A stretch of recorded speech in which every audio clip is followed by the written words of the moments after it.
Oke, selamat siang Jenderal Rizky Sitorang. Bang, ini ada kabar nih Bang soal ya masihlah sekitar donasi Agus nih Bang. Yang kemarin salah satu merasa kuasa hukum dari donatur melaporkan Agus ke PPATK. Alasannya ingin mengaudit yang masuk dana ke ATM Agus. Sudah tepat ya sih Bang? Baik, terima kasih. Assalamualaikum warahmatullahi wabarakatuh. Selamat siang dan salam sejahtera untuk kita semua tentunya. Rekan-rekan media, nanti terima kasih. Jadi ini kembali lagi bergulir tentang masalah peristiwa Novi dan Agus ya. Jadi kalau pertanyaan tadi mengarah kepada PPATK, saya hanya menginformasikan saja ya, bahwa PPATK itu bukan urusan yang kayak ginian gitu loh. PPATK itu ngaudit penyelenggara negara, jauh amat ke PPATK sana tuh. Kalau memang mengaudit kan ada audit independen atau audit yang ditunjuk oleh lembaga gitu loh. Tapi kalau urusan PPATK itu sudah khusus mengaudit penyelenggara negara, baik bupati, wali kota, menteri dan lain sebagainya, termasuk TNI, Polri, Kapolda. Jadi pokoknya unsur-unsur penyelenggara negara yang melakukan itu, gitu loh. Nah, jadi sebenarnya itu terlalu tinggi lah, gitu ya. Terlalu tinggi melakukan itu. Jadi sebaiknya ya pergunakan sajalah audit independen, kan lebih cepat, lebih praktis kalau itu mau dilakukan. Nah, itu kira-kira. Kemudian yang kedua itu esensinya apa? Mengaudit Agus dalam rangka apa? Apakah dalam rangka pengen melihat mutasi rekeningnya ataupun dana yang masuk kepada yang bersangkutan, itu ya silakan saja lah. Sebenarnya kalau menurut saya tuh terlalu jauh kita melangkah ya.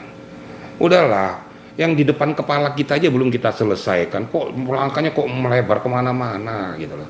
Udah konstruksi hukumnya aja lah, bagaimana pokok permasalahan ini bisa diselesaikan dengan baik antara kedua belah pihak dan pihak yang lain yang memfasilitasi dan lain sebagainya. Mungkin gitu ya. Bicara memfasilitasi Bang, dan akhirnya Rabu di tanggal berapa? 10 4 Agus akan dipanggil atau akan rencana datang ke Kementerian Sosial. Agak menanggapi gimana? Karena sebelumnya juga dari pihak Novi sendiri sudah datang. Jadi begini ya, saya juga belum tahu ini dipanggil atau datang. Saya juga belum mengerti. Kemudian dipanggil, esensinya apa, kepentingannya apa, gitu loh. Memang permasalahan ini memang harus diketahui oleh Kementerian Sosial. Namun demikian, kembali kepada wawancara saya terdahulu, udah lah nggak usah terlalu tinggi lah ya. Karena ini kan masing-masing pihak kan ada, seperti DKI. Ini kan lokus deliknya aja DKI. Cukup DKI aja lah. Saya khawatir, ini jujur saya khawatir. Nanti akan ribut dan akan terjadi peristiwa permasalahan baru. Kenapa?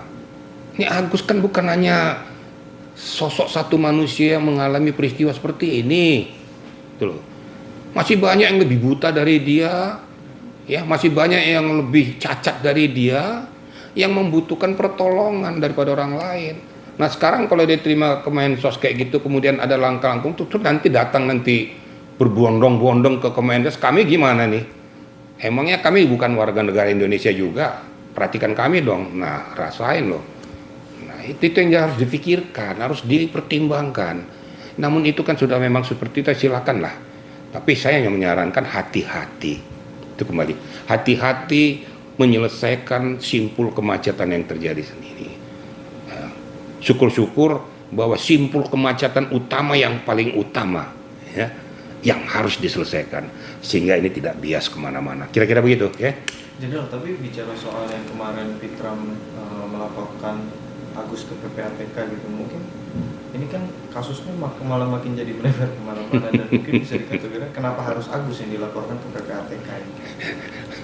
Saya juga bingung juga. Sebenarnya yang mau dilaporkan tuh apa sih?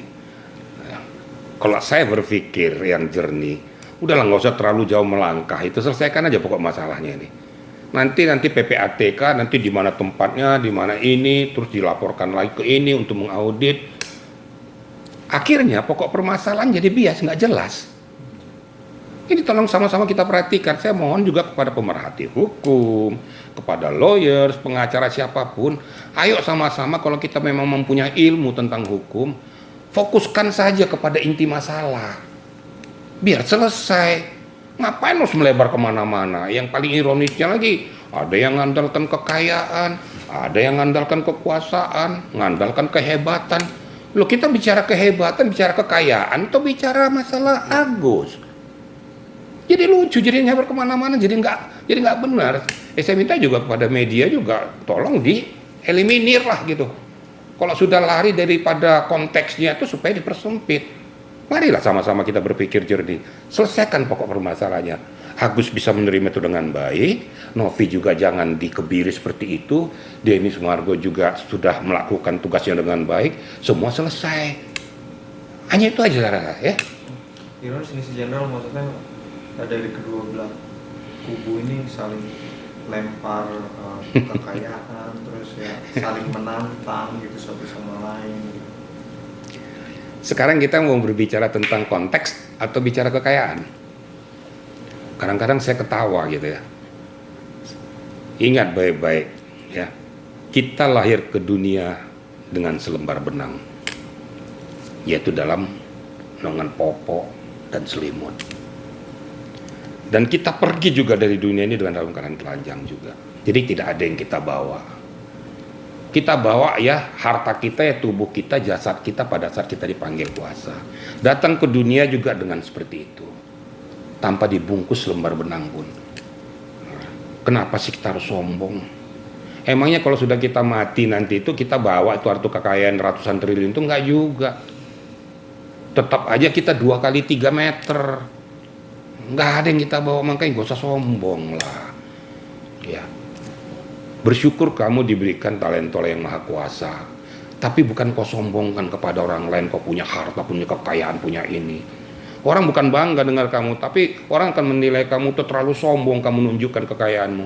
Di atas langit masih ada langit ya. Kamu berbicara seperti itu, orang yang punya kekayaan yang hebat tuh ketawa. Itu yang saya katakan kemarin dulu. Lo baru bisanya makan bakso, ya itu tadi tuh. Terus belagak lo makan hamburger terus. Nah, ini susahnya. Sama-sama kita sudahlah. Nggak usah berbicara yang lain lah. Kita fokus ke tempat semula aja. Bagaimana kita sama-sama menyelesaikan posisi daripada konteks ini. Ya, bisa menerima segalanya, semua berjalan dengan baik. Sehingga semuanya ini tidak lagi dibicarakan secara liar oleh siapapun.